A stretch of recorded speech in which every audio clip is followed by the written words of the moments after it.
The writer wrote that we can pass through the portal if we choose to do so. We do not have to choose to do so.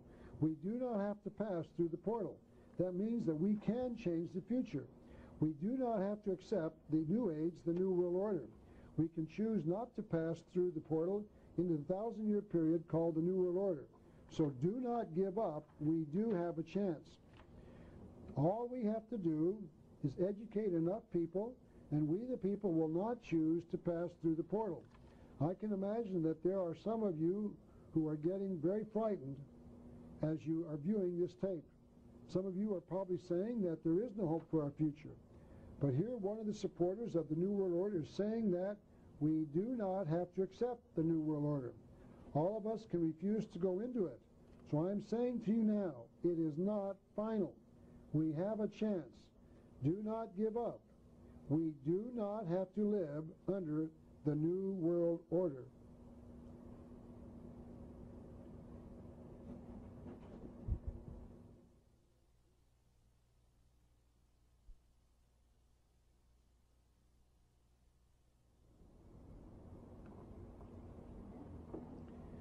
Now let me return to our study of the pyramid as the symbol of a worship of the sun god. This is the pyramid of niches, I guess, in Mexico. It has 7 levels and 365 niches. It must have served as the giant calendar with a level for each day of the week and a niche for each of the 365 days. Maybe the priests of the sun god worship placed a rock or something inside each niche on the side of the pyramid so that they could keep track of the days of the calendar. But notice that the pyramid is flat. All the pyramids that we're going to study are connected to the sun god, are flat. Some have houses on top, but all are flat. I'll explain why that is a little later. This is the pyramid of El Castillo at Chichen Itza. It has 4 stairways and a total of 365 steps. So it was also dedicated to the sun god. Here is another flat pyramid, this one being on the top of the house of the temple in Washington, D.C., and this is the home of the 33rd degree council. Notice that they call their building a temple, and a temple is where one can reasonably expect to worship a god. The Masons call their headquarters a temple because they worship the god Lucifer inside of it. This is the reverse side of the Great Seal of the United States once again. I'd like to define the 2 Latin phrases around the top and the bottom of the seal and show you how they are related to the pyramid in the middle. The phrase annuit septis on the top means annuit, the announcement of, or the announcing of, and septis, conception, meaning the birth of. So annuit septis means that those who designed the Great Seal were announcing the birth of something, and they told us what that something was in the bottom part of the seal. They wrote the phrase Novus Ordo Seclorum on the seal, and the first 2 words mean Novus, new, and Ordo, order. I've been told that the Catholic Church is now calling their Mass the Novus Ordo, meaning the new order, for some time now. They are translating the 2 Latin words to mean the new order. And the word seclorum means of the world or world. So we use the English word secular in our language, and this is the dictionary definition of that word. The word comes from the Latin word secularis and means of or pertaining to the worldly, as distinguished from the spiritual, specifically not under church control. So the American government was committed to bringing in the New World Order of Lucifer by those who designed the seal in 1782. Our founding fathers dedicated this nation to that task in 1776. The proof of that statement is in the Great Seal of the United States. A book entitled Magic Symbols adds another piece to the puzzle. It says the designer of the seal has permitted a slight error in the Latin, for in reality the last word of the Latin word should read seclorum or seculorum. But if this correct spelling had even been used, then the reverse side of the seal would not have contained 2 times 13 letters. The author is referring here to the 17 letters in the words Novus Ordo Seclorum and the 9 Roman numerals in the numbers at the base of the pyramid. So according to this author, the designers of the seal even misspelled a word so that it would come out in a multiple of 13. They had to make it come out so that the number of the letters in the phrase was a multiple of 13 a magic number to the Masons. The seal of the United States was approved in 1782 by basically the same men who wrote the Declaration of Independence and the Constitution of the United States. They knew what they were doing. So the phrase means the New World Order. So together the phrases mean that our founding fathers were announcing the birth of the New World Order. They were doing this in 1776 when they first started creating the government of the United States. Quite simply, our founding fathers knew what they were doing. And the reason they knew what they were doing was because they were conspirators. They were Luciferians. I know that many in America believe that our founding fathers believed in the God of the Bible and that they were writing a very godly document. That statement is true if, and understand if, you acknowledge that they believed that Lucifer was a god. We have been lied to. We've been lied to from the very beginning of our nation, and I'll say that again. Our founding fathers were Luciferians. They believed that Lucifer was a god. I know that is difficult to understand and accept, but I can prove it. This is why I made the video called America's Secret Destiny, a study of the betrayal of our founding fathers. That video will document the evidence that I am right. Now, to further illustrate my point about how this conspiracy has been concealing the truth from us for centuries, let me now discuss how America got its name. I believe that this information will startle you, but I believe it to be the truth. This is a book entitled The Illuminati 666, and its author tells us a very disturbing piece of information. This is what he says on page 38 of that book. The ancient Mayans, meaning the earliest Americans, of the Yucatan in Mexico worshiped the serpent god under the name of Kan. Kan means serpent in the Mayan language. As Kan or Akan was the American Sumerian, ancient rather, so as Kan or Akan was the ancient Sumerian and ancient Scottish word for serpent. Here we find the origin of our word canny, shrewd, or serpent-like. The Babylonians worshipped Kan or Can, the serpent, and Vol, the god of fire. The Romans simply combined the two words into Vulcan, the Roman god of fire, from whence also comes our word volcano. And this seems to be how the Mayans and Mexicans named their gods. They too combined two words to describe their serpent god.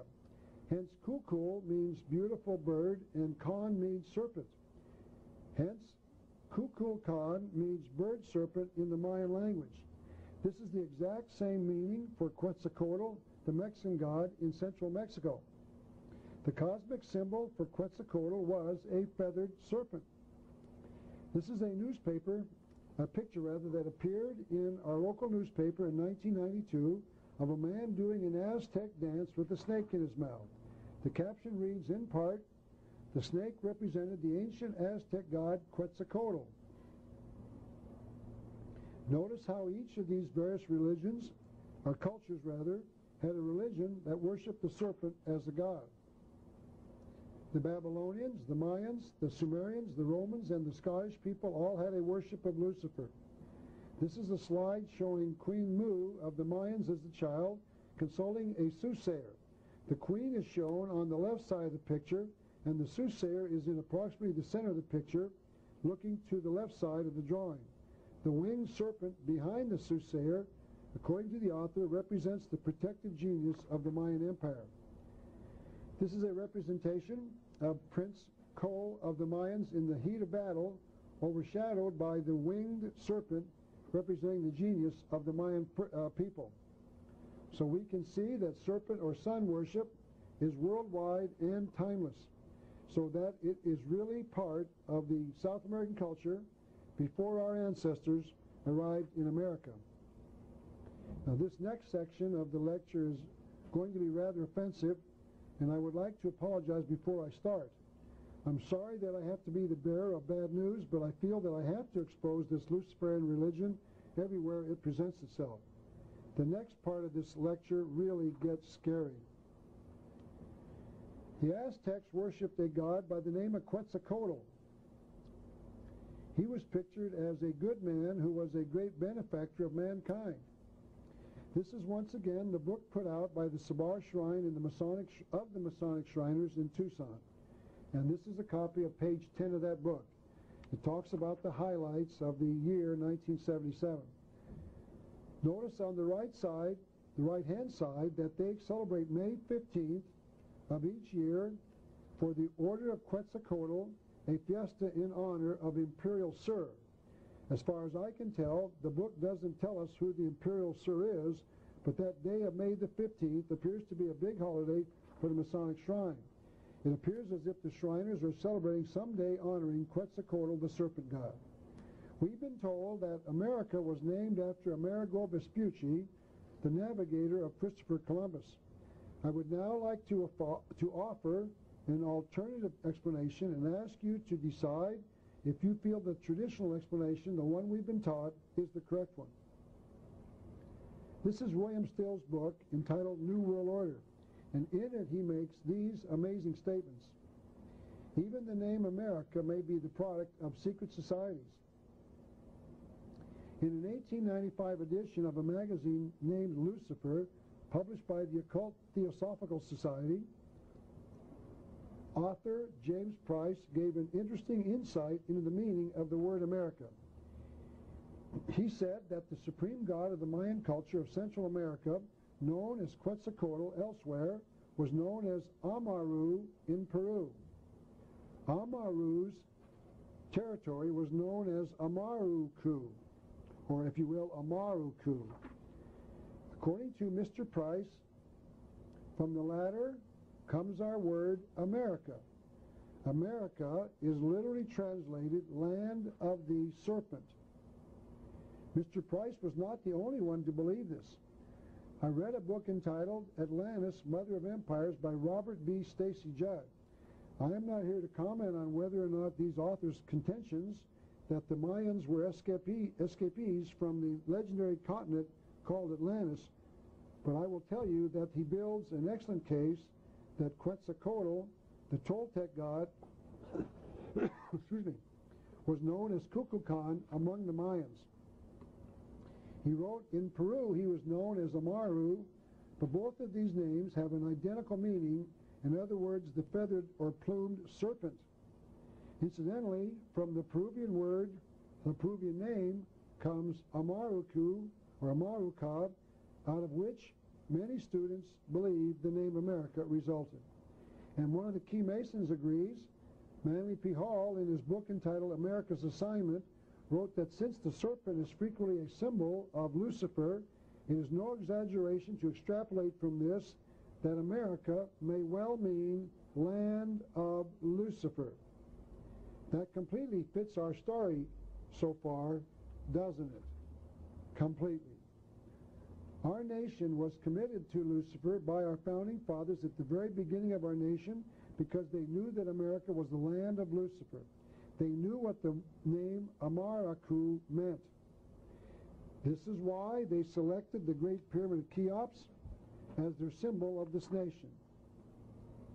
This is why they chose to commit this nation to the New World Order, because they knew that this program was the program of Lucifer. That is why they placed the eye of Lucifer above the pyramid on the reverse side of the Great Seal of America. Simply stated, they knew. And the reason they knew is because our founding fathers were Luciferians. Here's another interesting observation. This is not very pleasant to the Catholics, but I try to tell the truth as I find it. The origin of the word Vatican is also derived from two words. The Latin word Vatic or Vatus means prophet or soothsayer.